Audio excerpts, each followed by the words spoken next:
Hi, I'm John Malos. Welcome to this live edition of Connect with me on the showroom floor at Ventura TV on this Friday morning. Glad you're here. And today we're talking to the mayor of Fresno. He is here in the house. Lee Brand, his second appearance on Connect with me since the election. 436-ME-TV, option 11. A whole lot of stuff on the plate today to talk about, so we'll get right to it right after the break.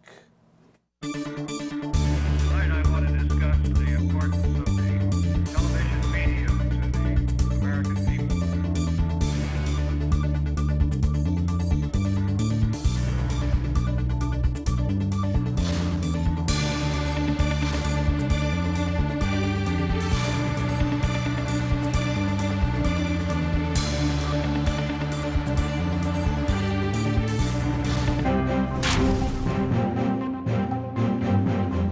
Back here on the program, it's a Friday morning, the end of the week, and what a great way to end the week. We've got a barn burner of a program today. We've got the mayor in the house and a lot to talk about.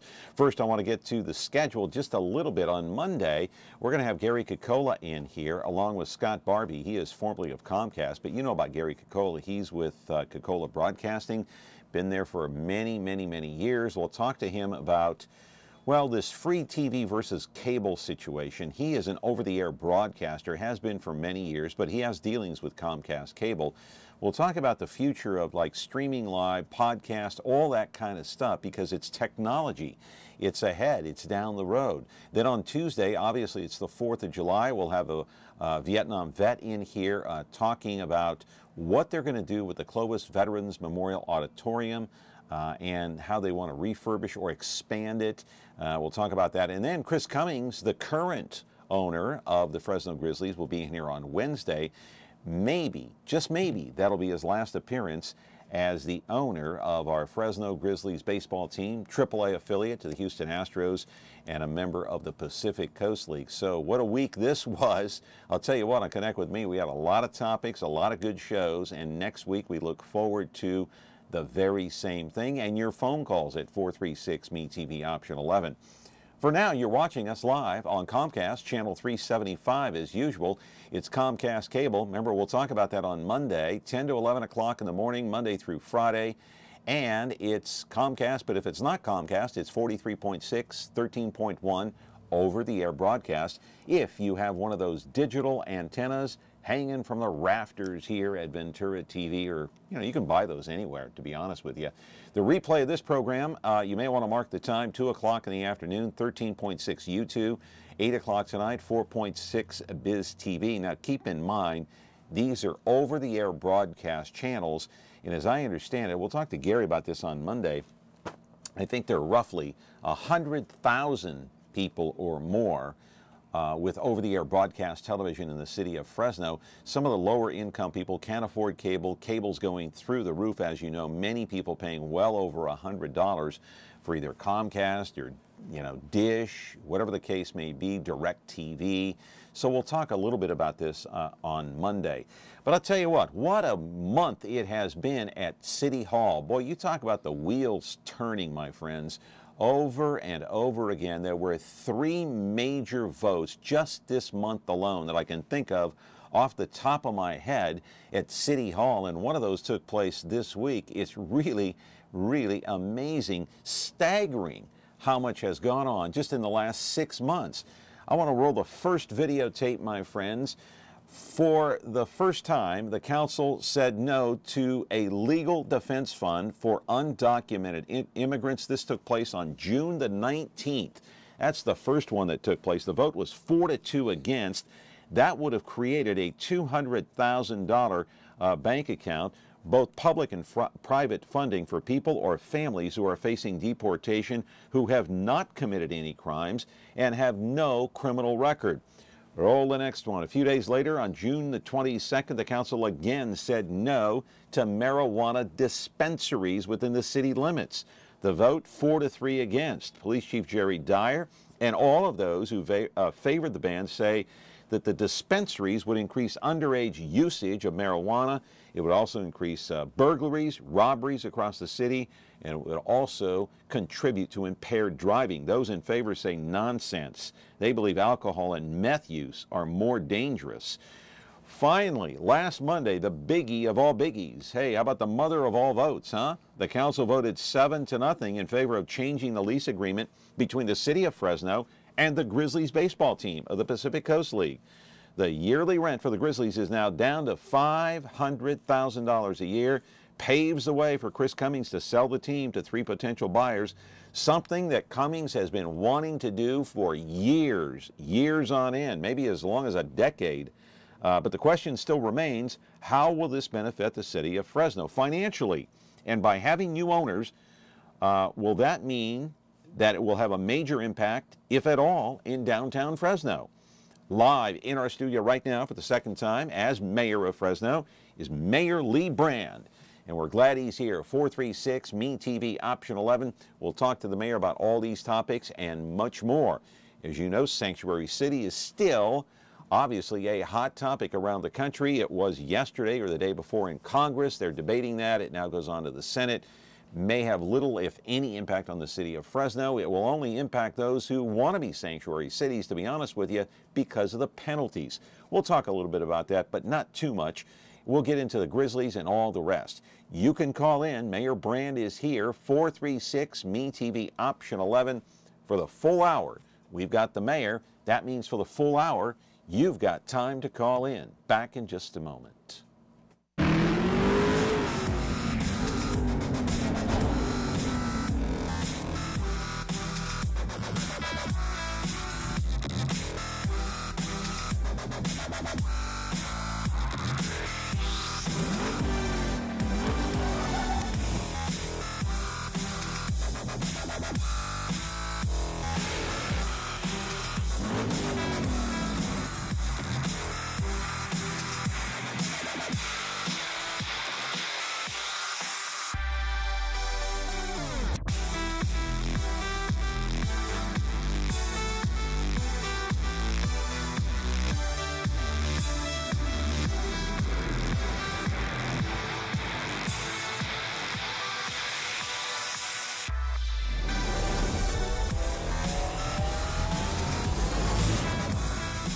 Revin is now on KVHF channel 4.4. You know, my friends, no one is perfect. I left 2 key votes out at City Hall, and I mentioned 3 of them, and they were biggies. They were gigantic votes, but I left 2 big ones out. Mayor Lee Brand is here. Good to see you, Mayor, this morning. How are you? Good. Thanks for having me. Thanks for your time. I know how busy you are. You just gave the State of the City address here not too long, just a few days ago. Right. And so the 2 votes that I left out, and I'm talking about, you know, I mentioned the Grizzlies being the mother of all votes, and it kind of was, just because of the contentious nature of this issue over the last 15, 17. The legacy of the issue, yes. Yeah, 18 years. But I left 2 big ones out. Go ahead. Which ones the were budget, a $1.1 billion budget was approved on a 7-0 vote. I think the first I can ever recall. And we approved the labor contract with the Fresno Police Officers Association on a 7-0 vote. I owe a lot to President Damon Kurtz, who he's the new president. He's the new POA president, and that was the biggest. Probably labor is the biggest part of our budget, and of course the police are the biggest part of that. So that was very significant to us, for us and them, to give them the compensation they need to retain members, attract new members, as well as, not bust the bank at the city of Fresno. Yeah, there was an article in the Fresno Bee about this just not too long ago, talking about the POA and talking about, in fact, Jerry Dyer was quoted, talking about, okay, we want, budgeted for how much in 2018 or 2017, 2018, 800 officers? 801, right. Okay, but the article focused on the fact that we're not going to have 800 because we we don't have the money to pay them. The money is just not there. That was an issue that came before the council, and so is there concern about that? Well, during the campaign, I had 2 primary objectives: economic development, job creation, and public safety. So in the FY 2018 budget, we added 21 officers. Now, about half of those are being paid by the FACTS department because they're primarily assigned along bus routes. But so the authorized level is 824, the highest level since 2010. Now the problem is it's attrition and recruitment. It's a national problem. So we've hired, say, 200 officers, but we've lost 180. So we're currently about, I believe, about 770. There's a class of 15 to 20 in the academy. So our goal is to have, by the end of next fiscal year, June 30th, roughly a year from now, up to 824. But I'm realistic in the sense that we're competing with a lot of people. There's only so many people that want to be police officers. The national narrative with Ferguson in Baltimore has changed everything. You know, some people simply don't want to be cops anymore.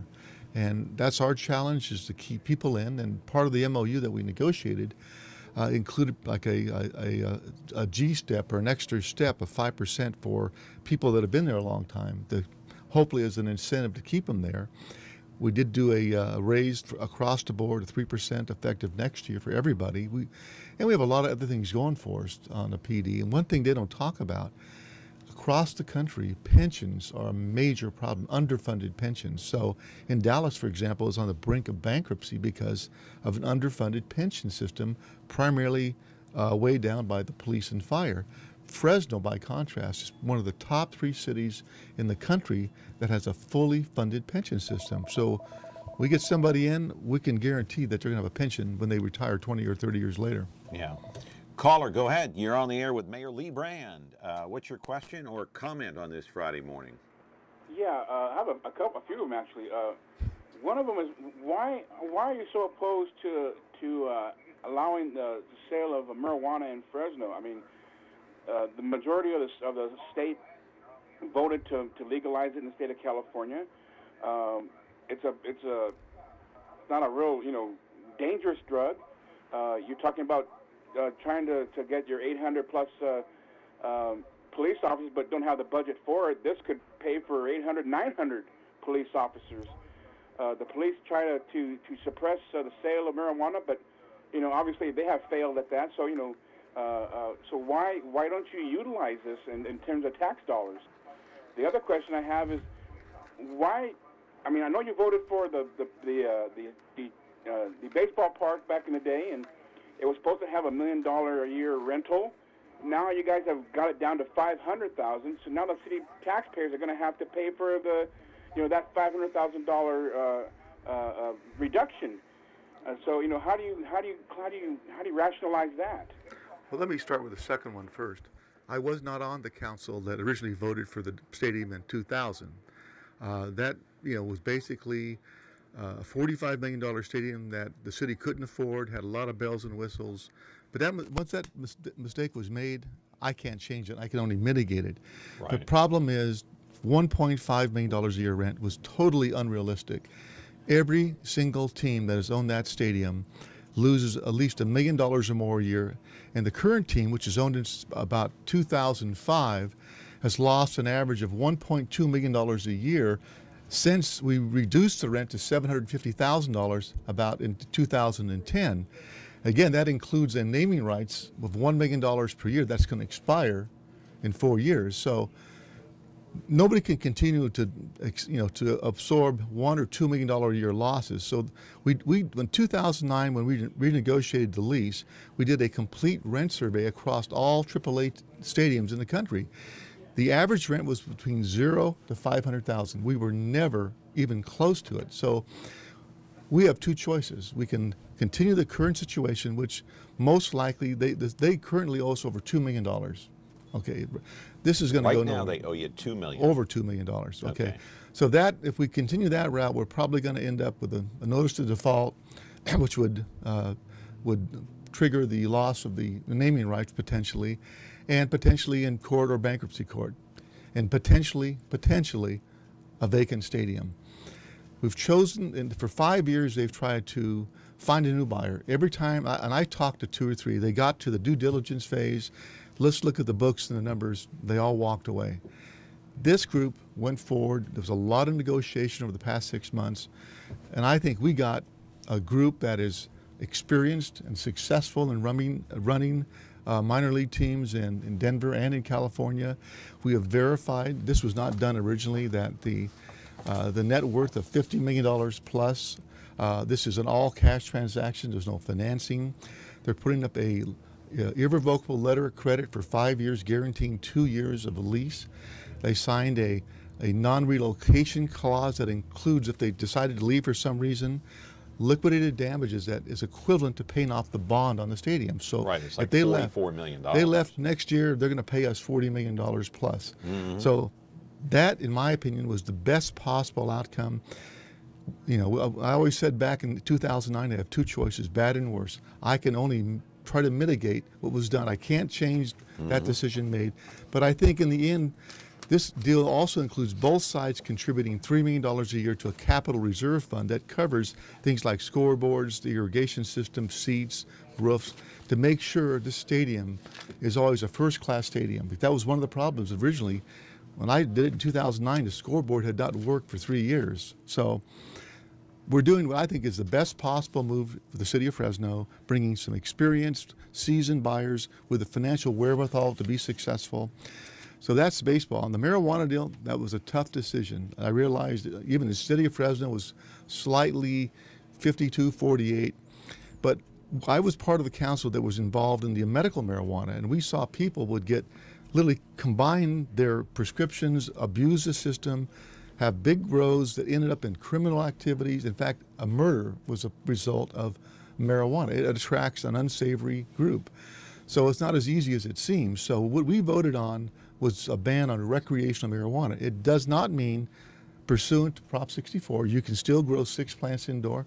That's not changing, is that we don't license recreational marijuana. There'll be another vote coming up later in the year on medical, which could go in a totally different direction. Right. We're going to come back here with the mayor and talk about all these subjects more in depth. We'll talk about the Grizzlies, talk about pot, we'll talk about the police department. But by the way, just you mentioned that non-relocation clause. If the Grizzlies were to be bought and sold, of course, by Cummings, if they were to move this year, you know what the new owners would have to pay the city of Fresno? $44 million plus. If it's next year, it's $41 million.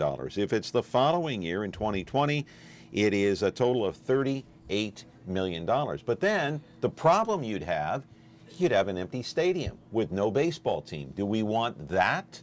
So we'll talk about some of the losses the city will have to take. Remember, Mayor Jim Patterson, way back when, that was a long time ago, was dead set against this original stadium deal, which, by the way, they touted as being, hey, we're going to generate revenue from tax and room tax. Now, I don't know what, and souvenirs.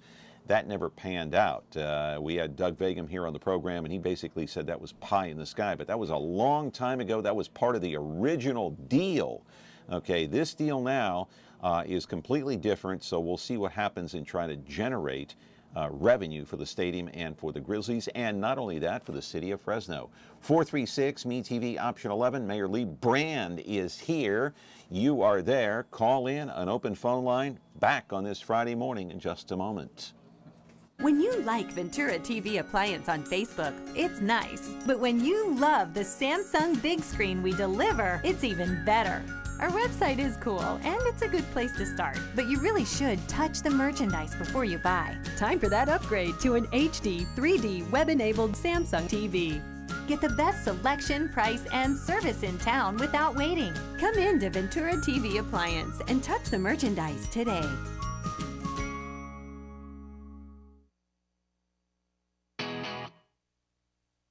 It's Sully and Russ on the Big Biz Show. It's your biz. And maybe they'll start listening to Baldwin McCullough. Now, before you make any money moves, check in with the Brain Trust. And you are starting your week off right.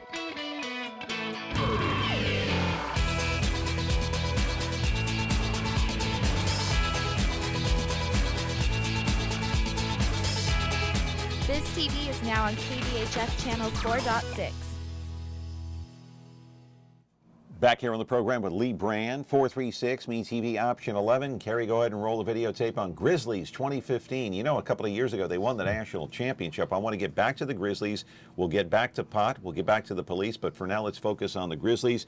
Right here, a team that won the national title not long ago. The new potential owners, not owners yet, are Ray and Michael Baker of Colorado and Jim Kofus of Southern California. Ray Baker is the head of the stadium district that operates Coors Field. You know, the Colorado Rockies play there, Invesco Field. The Denver Broncos play there.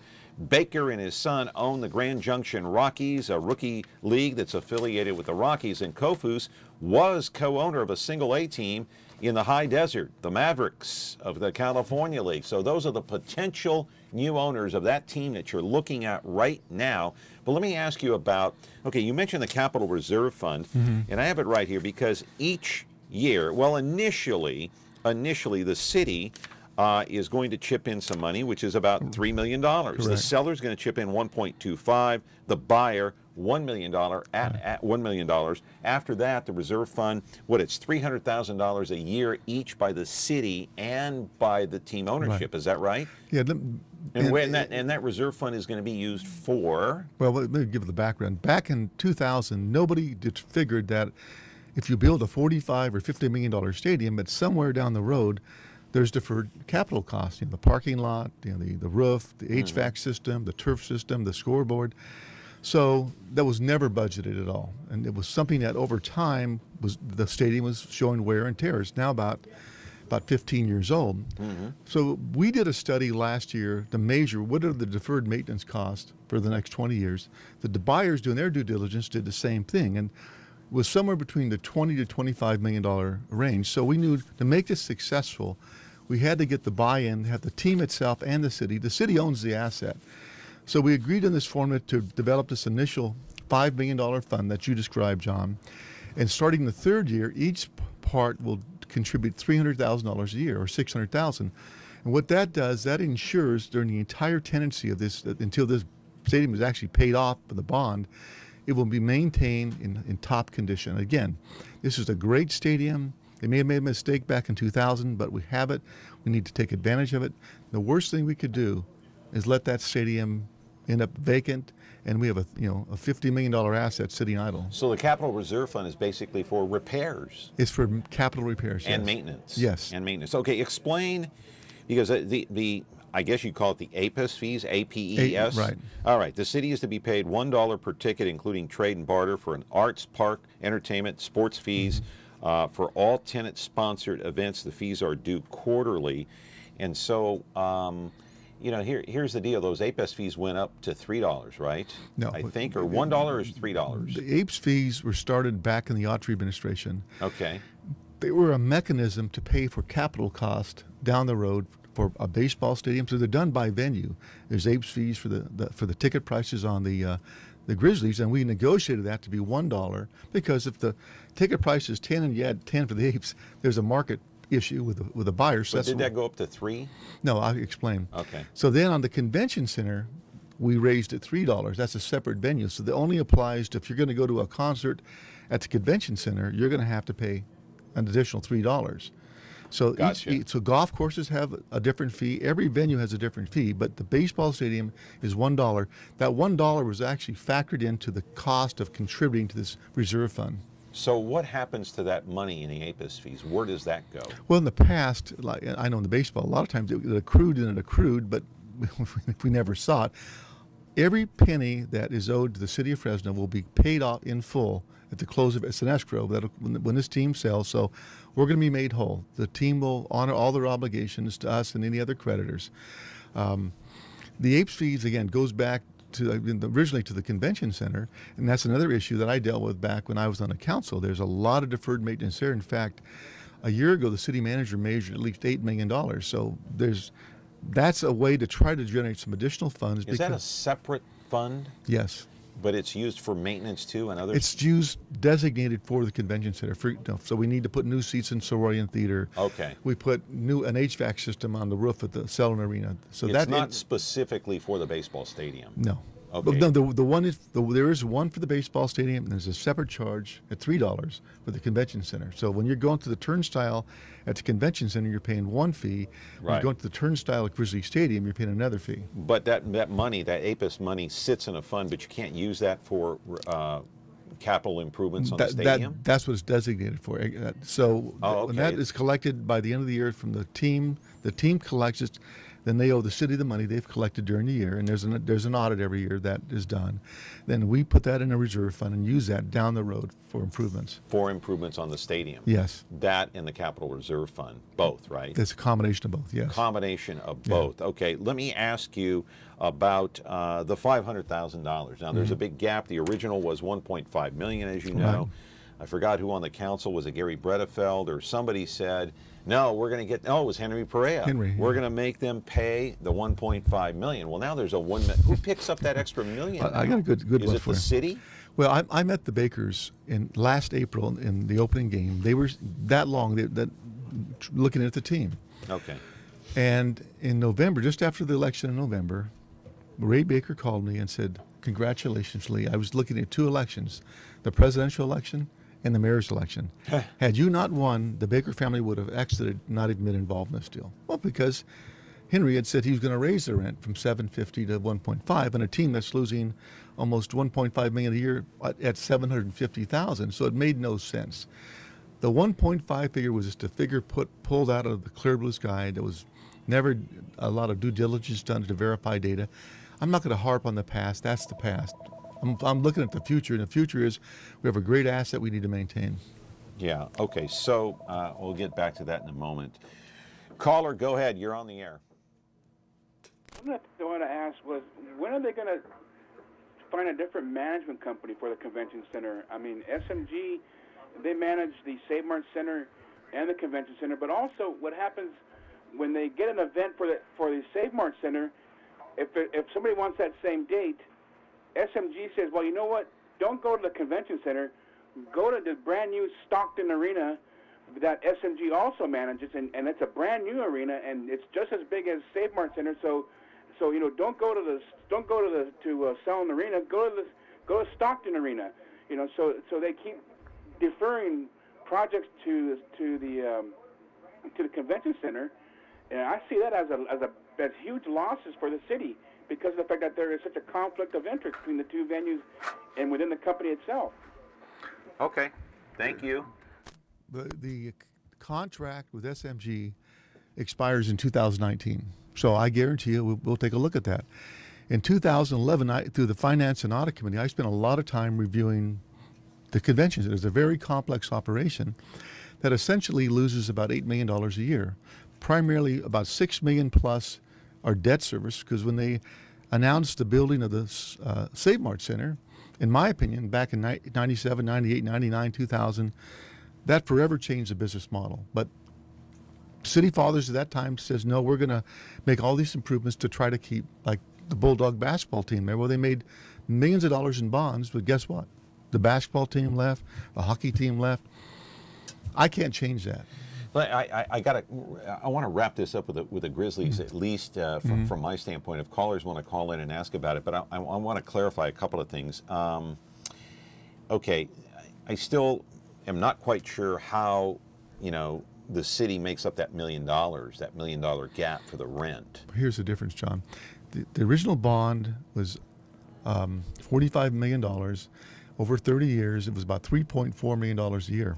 Right. Because of financial policies that I wrote and Mayor Swearingen's leadership on the budget building a reserve, S&P raised our credit rating 5 points to A+ in January.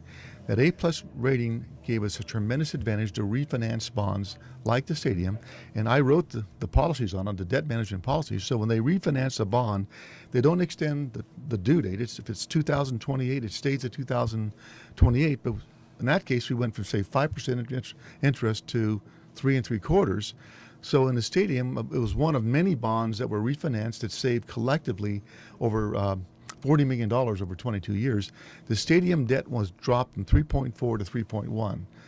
That's always been there. Now, the original deal said all these revenues from the rent, parking revenues, concession revenue, would pay for it. They never even came close. The reality is, for that period of time, the general fund has probably paid an average of about $2.5 million of that 3.4 over the time. Under the new agreement, it's still going to be about the same. We got 3.1 in the debt service. We get $500,000, so it's 2 points. So it's not going to change. It has never ever paid for itself. So so does it benefit us financially to have this rent reduced to $500,000. We're paying about the same. And I know you said that you talked to the Baker family, you know, before all this happened. Had the rent not been down to $500,000, maybe Baker would be out of it. He wouldn't be considering the city of Fresno. But is it good for the city of Fresno financially? Well, considering we have all these other problems, we need to hire police, we need to hire fire, it's public safety, we're trying to revitalize downtown. I know you're getting cap and trade money for that. So is it a good deal for the city of Fresno? There's no choice. Again, my choices were bad and worse. I have to inherit what the situation was done. So we're paying, say, a net of $2.6 million. That's better than paying a net of $3.1 million. By having them there too, they also do generate some sales tax, some room tax. There are ancillary, maybe a couple $100,000. We have an opportunity maybe to do some off-season bookings there to make some money. So maybe we can drop that from down to $2 million. That's the best we're going to do. If it's vacant, we're going to have that $3.1 million and the cost to maintain that stadium, to keep insurance on it, to keep graffiti off of it. So that's our choice. Caller, go ahead. You're on the air with Mayor Lee Brand. What's your question? My question deals with the fact that Fresno is the 5th largest city in California, and yet we're still 20 years behind the times. That's why we have no revenue. I want to know how Fresno deems to get out of this. Good question. I'll be glad, to answer that. So in my way, that's great. That was my concern, is to change the narrative of Fresno. The narrative is generational poverty, high unemployment, high crime. So in my vision for Fresno was economic prosperity, improving public safety, improving the quality of life for everyone, uniting the community, and the cornerstone to put all this together is economic development. In 6 months, the Brand administration has put on over 3,000 jobs in the city of Fresno. The most it's ever been done in any period of time. In the last 6 months. We have Ulta Beauty that'll be up to 1,000 jobs. Amazon up to 2,500 jobs. There's others in the works. I set out a goal by the year 2027 to bring in 10,000 new jobs with a focus on the industrial area, the triangle, on the reverse triangle by 99 and 41 by Jensen and North Avenue. We've got success already, and if the high-speed heavy maintenance yard comes in, that's another 1,500 jobs. What's the prospect of that happening, percentage-wise? I would say it's better than 50-50. Okay, we don't know at this point, but we'll know this year, and I'd say. All right, but getting back to the stadium deal. Okay, you had no choice. $2.4 million. You have to pick up that tab to pay off that bond per year. We had no choice because of the prior agreement, and you can't change that, right? Well, there's only one way to change it. You can file bankruptcy. We're not going to go that route. We're not going to do that. So you were basically painted in a corner.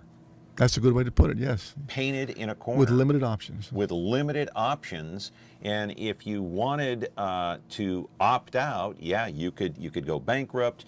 You could keep it as is and let Cummings continue to look for a new owner and keep it at $750 and let the Baker family go about their way. But how many other views did you have looking at the Grizzlies besides the Baker family? There was nobody in line. Nobody in line. And I went through. It was the Baker family only. This guy Kufas. I went through at least three viable buyers at my time on the council, in the last 5 years. Everyone was interested till they got to the point. Let's see your books. Let's do our due diligence. At that point in time, they saw all this red ink and says, "Well, I'm sorry, I'm going to pass." The Bakers saw something beyond that. We worked a lot of hard work behind the scenes. Myself, city attorney, the city manager, my chief of staff, Tim Ormond, and the Bakers themselves would call me on the weekend. Lee, we want to make this deal. We're going to get past the attorneys. A lot of work, and I give them a lot of credit. Wow.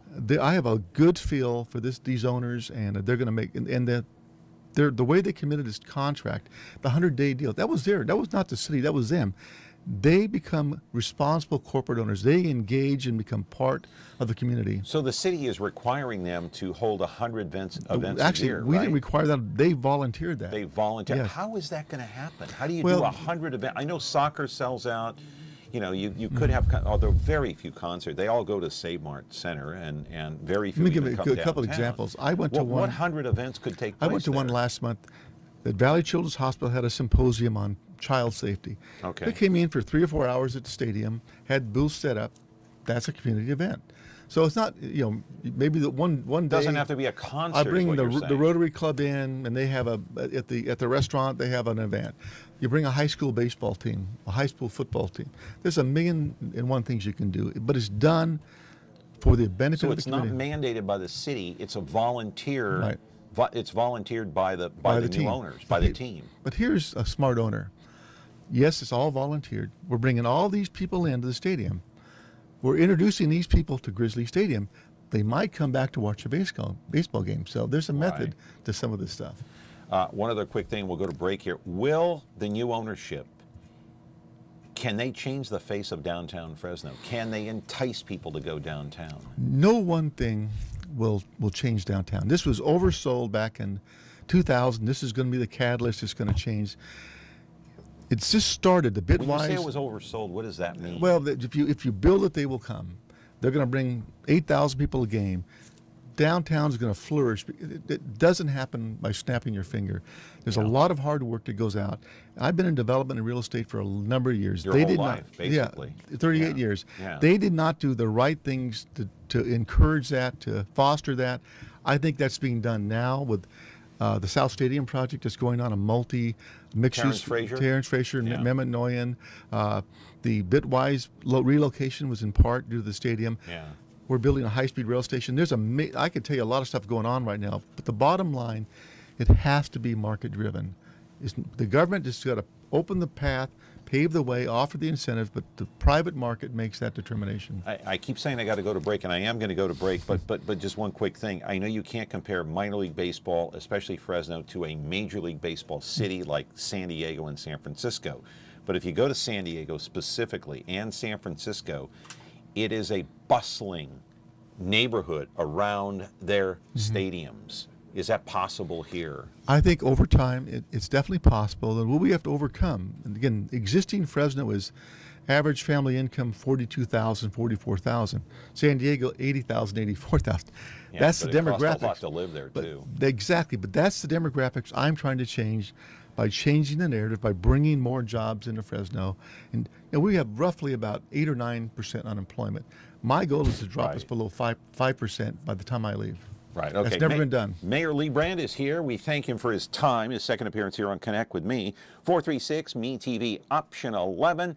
The mayor is gracious with his time, and we appreciate it. Hope you can call in at 436-ME-TV, option 11. Frigidaire. We introduced the first home freezer, the first pulsator agitator washer, and now we introduce the Frigidaire Orbit Clean dishwasher, designed with a unique wash arm that gives you 4 times more water coverage for a consistently better clean. Frigidaire, over 90 years of legendary innovation. See the full line of Frigidaire appliances at Ventura TV Electronics and Appliances. Take a look at this. Let's play.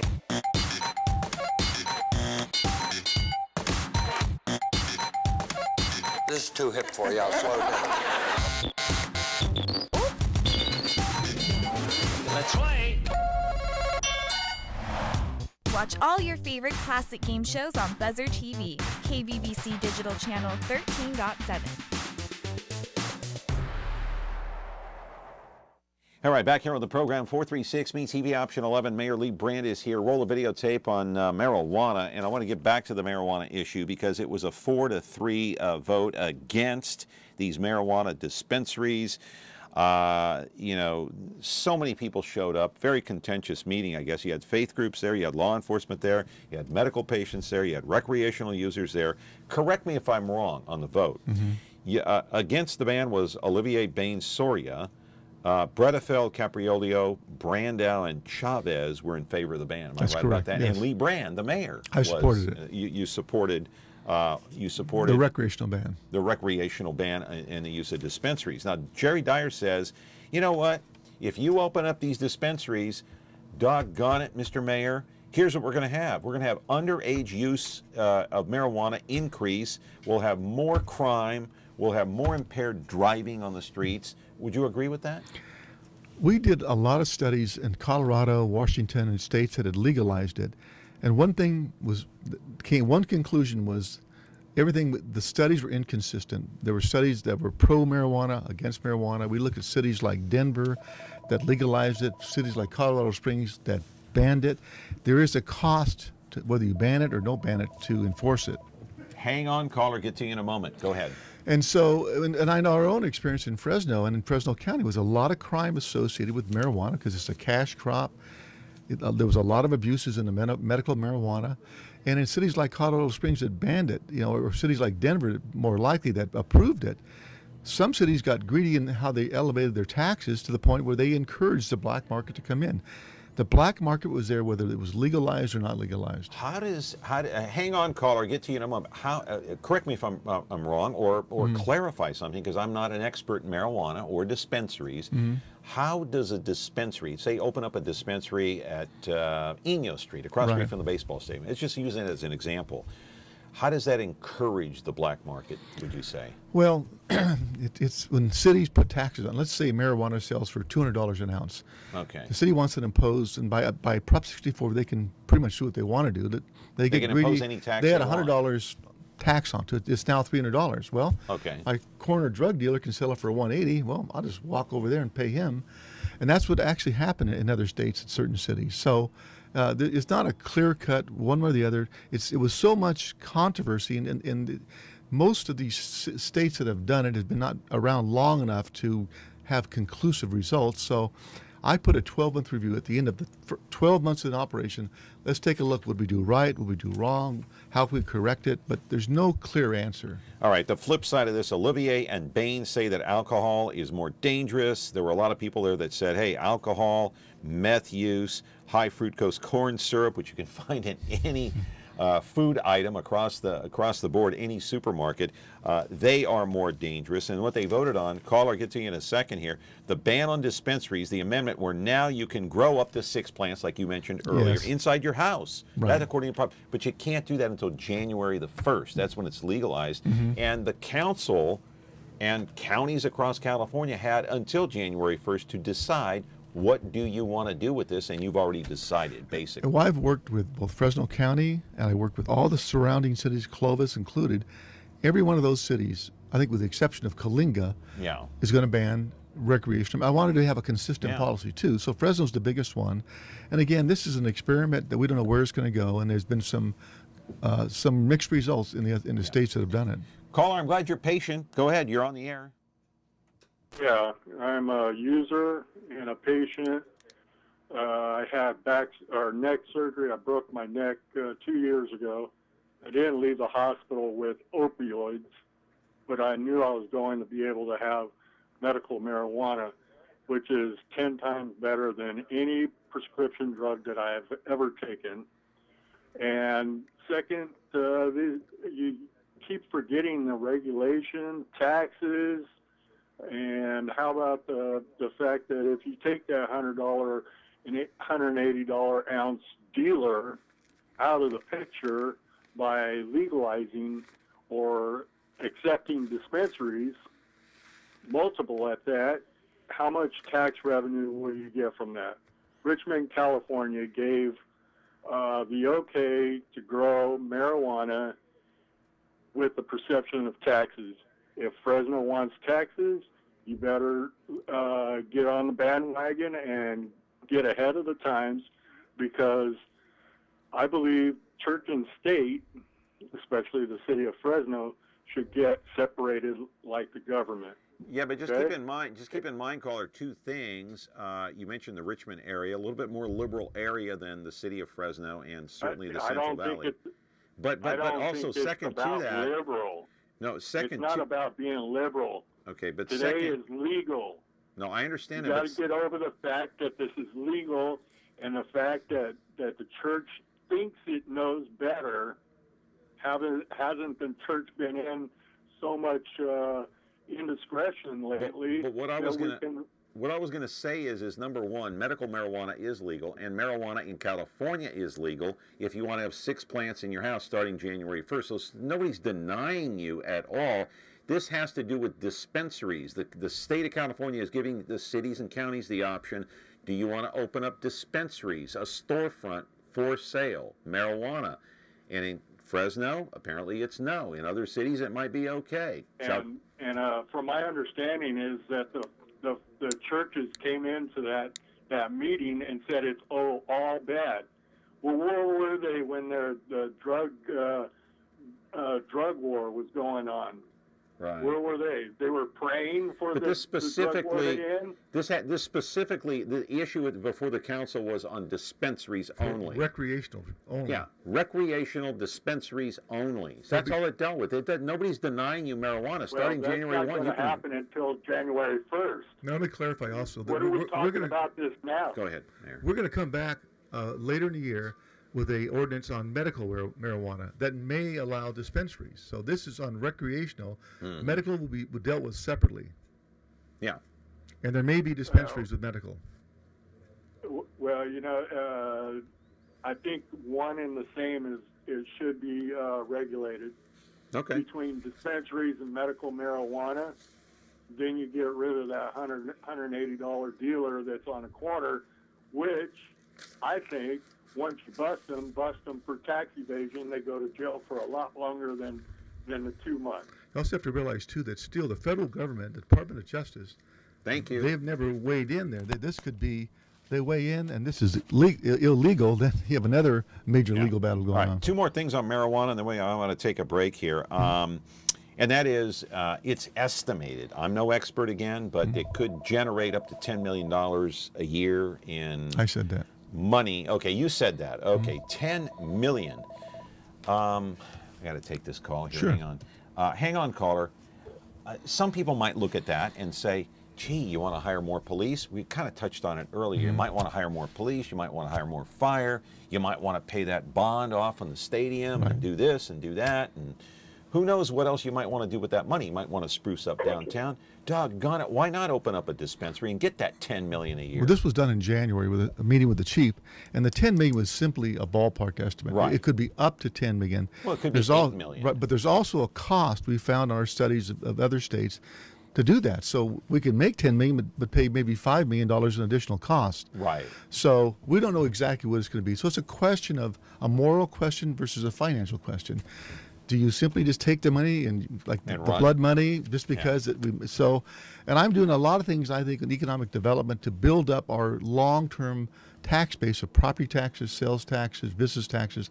I believe over time we'll cover that. So this is basically a moral issue versus finances, and this can be looked at as, I don't know, maybe blood money, kind of? I'm not going to call it that, but people refer to that. You can't just sell your soul, so to speak, because I'm going to get money. So we legalize prostitution next, and legalize everything else. Yeah. Right? So there's you look at like in Holland and in Europe, where you can go and get heroin free and all these other drugs. Right. So there's a point in time as a society you have to draw a line. I certainly respect the other side on this and know there's a lot of people that do it, but we didn't do this haphazardly. Yeah, and quickly, before I go to the call here, hang on, patient. As you know, I think this was on the front page of the Fresno Bee today. Governor Jerry Brown signing a bill, SB 94, that combines medical and recreational use. The laws are set up one set of rules for both. It's a massive bill. One section allows for the sale of marijuana on state-owned fairgrounds, including right here at the Big Fresno Fair. Right. But John Alkire, he's the CEO of the Fresno Fair, the Big Fresno Fair, saying no, apparently, to the Fresno Bee. This ain't going to happen. I would imagine you're against, like, selling marijuana brownies, let's say, to somebody at the Fresno County Fair, right? Yes. I mean, That's would not you going be to against happen. that? Yes. You would be? Yes. Okay, so I don't know where this is all going, but John Alkire is saying no at this point. One good thing will be hopefully a better definition, better wording on the medical marijuana. The way it's done now, just about anybody can go and get a medical marijuana prescription. There's a lot of abuse. I hope they tighten that up. That'll be part of how we look at a different ordinance later in the year. Yeah. Let's take this call here. Go ahead, caller. You've been patient. Lee Brand is waiting for your comment, question. Go ahead. Hi, Lou. Hi, I'm Marcus Martinez. I take care of a Vietnam veteran. I am asking you guys a question about the recreational safer access. You know, you guys said about children and teenagers, young people being able to get to the marijuana. And right now, there's a lot of dispensaries set in place where they don't allow people to go through the door without even having their card. And I understand when it gets to 2018, the ban was that recreational dispensaries wouldn't be in place so that kids couldn't just walk in. Well, we forget to mention that marijuana, there's no way you can possibly overdose on marijuana. You know, with alcohol and meth, you can overdose on those drugs, and they're very easier to access than marijuana. I know how Lee Brand said you can go to your local dealer and get it cheaper, but a majority of those people that will even know dealers are not young people. They're usually older people, and recreational and medical use is practically the same. We live in Fresno County, where it's practically one of the worst crime areas in California, and you don't think that children and teenagers are, you know, they face these traumatizing incidences in their neighborhoods, and you know, you don't think that a lot of people have medical needs for marijuana that don't have a card. I know you said it's easier to access a card and get it, because I have my card and my godfather has his card. You know, we both Prop 215 patients, SB 420 patients. And, you know, I know you said this law was passed by the governor earlier, and it says it's going to combine recreational and medical use. But why isn't Fresno County not looking at it the way Colorado looks at it? And I know you guys brought up these statistics about Colorado Springs and Denver, but you guys didn't mention if it increased in crime or it decreased in crime, whether it was in Colorado Springs or Denver, because I've read that when marijuana was legalized, that crime decreased in Denver, which is the legal city that you guys talked about. Let me make one correction. You can overdose on marijuana. In fact, on edibles like brownies, there's cases that we looked at, kids 14, 15 years old, where the current crop of marijuana, the THC level is off the roof so high. So yes, there are cases like that. And there's a separation between recreation.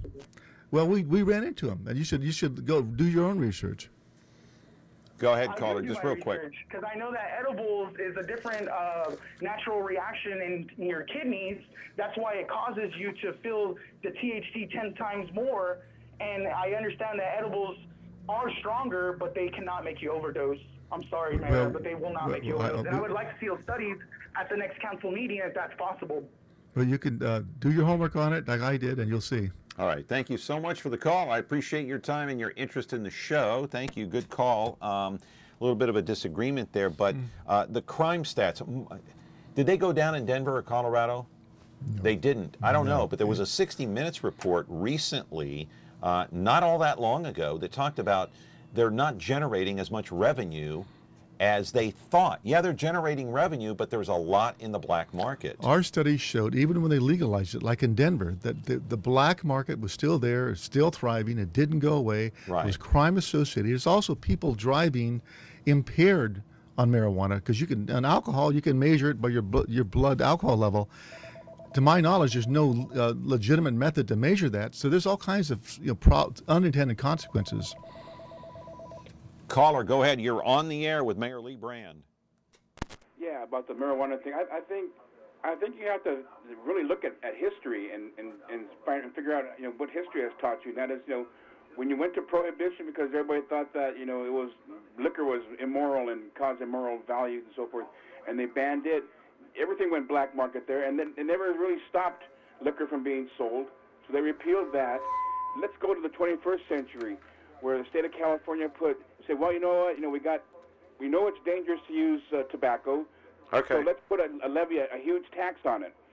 And even though tobacco, the price of tobacco, a pack of cigarettes went from $2 to $6 because of the huge tax the state put on it, it still didn't stop people from buying cigarettes. They're like, well, okay, I got to pay $4 more, but I'm still going to buy my cigarettes. So even the tax levy didn't stop them from buying cigarettes. What makes you think that making it illegal, even like now, saying it's illegal to buy it in Fresno and so forth, is going to stop the use of marijuana or the purchasing of marijuana? Because it hasn't stopped it since 1960s and so forth. It was prevalent back then. Short on time. Thank you.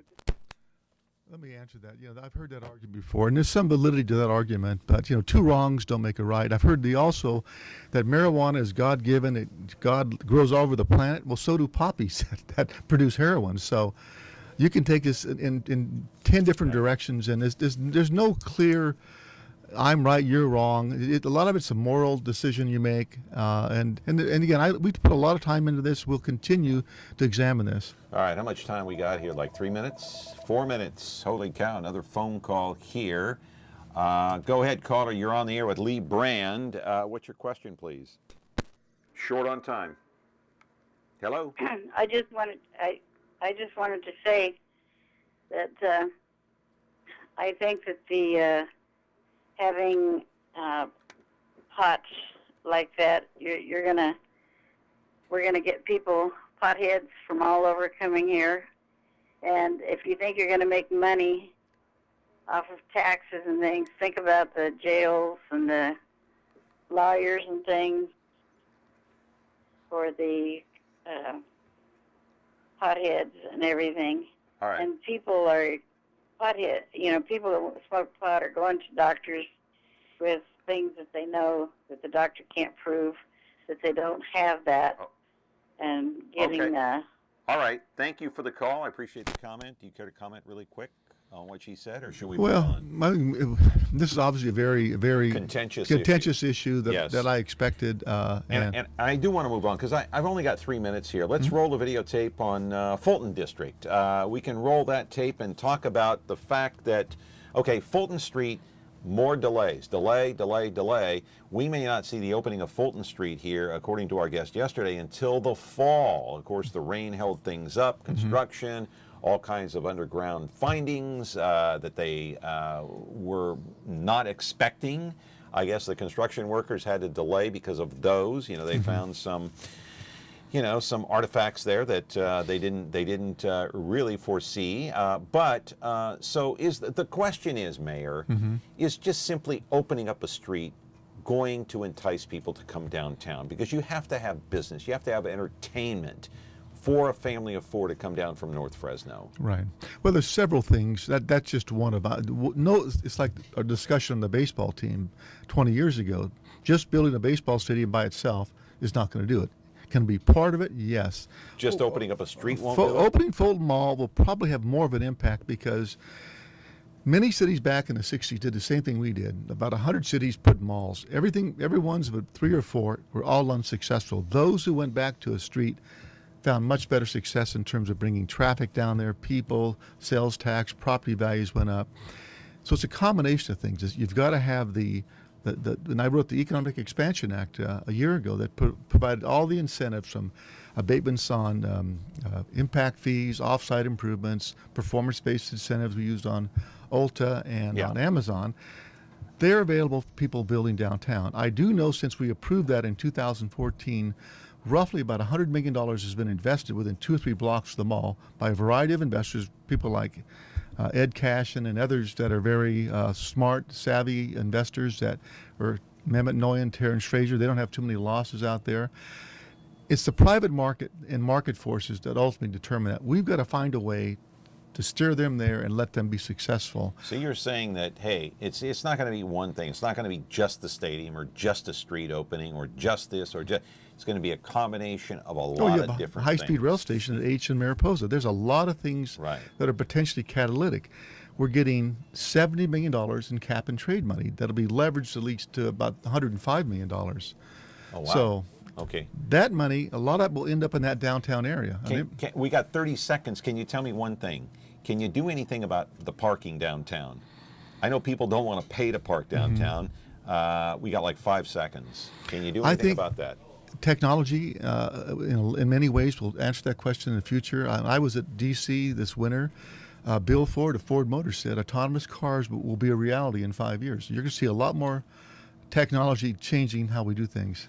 Got to go. I don't want to get cut off. Thanks, Mayor John. Lee Brand, thank you. You're Come welcome. back again. I will. Hey, it's my pleasure to see you and have you here, and I hope you have a good day. Thank you. All right. Thanks to our Mayor Lee Brand here of Fresno for his time and his patience with your phone calls. We'll see you Monday with Gary Kokola and Scott Barbie. Have a great weekend.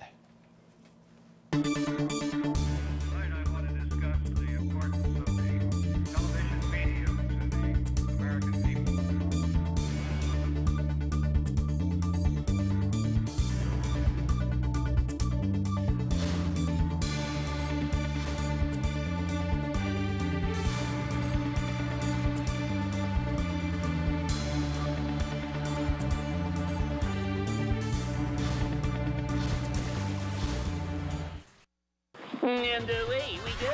Here's the place that makes you smile. Stick around and stay a while. We're the home of great TV that's memorable. That's me. Follow me, sir. Call them classics, call them the best. Call them favorites, be our guest. Every day there's more to come. Watch and see, they don't